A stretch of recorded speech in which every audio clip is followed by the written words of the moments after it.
मस्साजोग सरपंच हत्या प्रकरणावरून अंजली दमानिया यांचे धनंजय मुंडेंवर गंभीर आरोप। धनंजय मुंडे आणि वाल्मिक कराडचे आर्थिक संबंध असल्याचे आरोप। दोघांचे एकत्रित नाव असलेले जगमित्र शुगर्सचे 6 सातबारे ट्विट।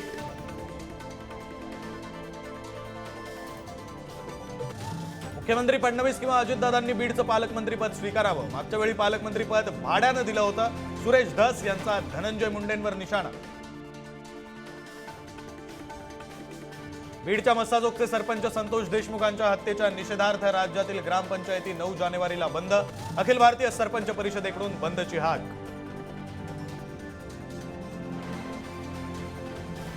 पालकमंत्रीपदासाठी महायुतीत फॉर्म्युला ठरला। जिल्ह्यात ज्या पक्षाचे आमदार जास्त त्यांच्याकडे पालकमंत्रीपद।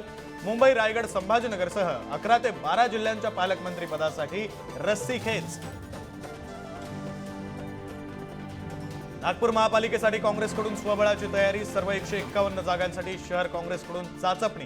तर ठाकरे पवारांच्या पक्षांना सोबत घेण्याबाबत पक्षश्रेष्ठी निर्णय घेतील, आमदार विकास ठाकरेंचं वक्तव्य। वन नेशन वन इलेक्शन बाबत जेपीसी समितीची पहिली बैठक 8 जानेवारीला। जेपीसीचे अध्यक्ष पी चौधरी यांनी बोलावली बैठक।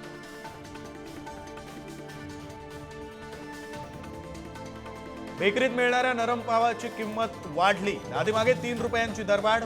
वडापाव, पावभाजी महागणार।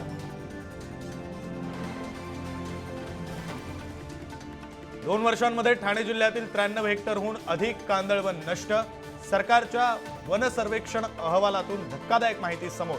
मुंबई शहर आणि उपनगरातील कांदळवनाचीही हानी झाल्याचं स्पष्ट। नाताळासाठी राज्यासह गोव्यातील समुद्रकिनारे आणि बाजारपेठा सजल्या। ख्रिसमस ट्रीसह विविध भेटवस्तूंची बाजारात रेलचेल।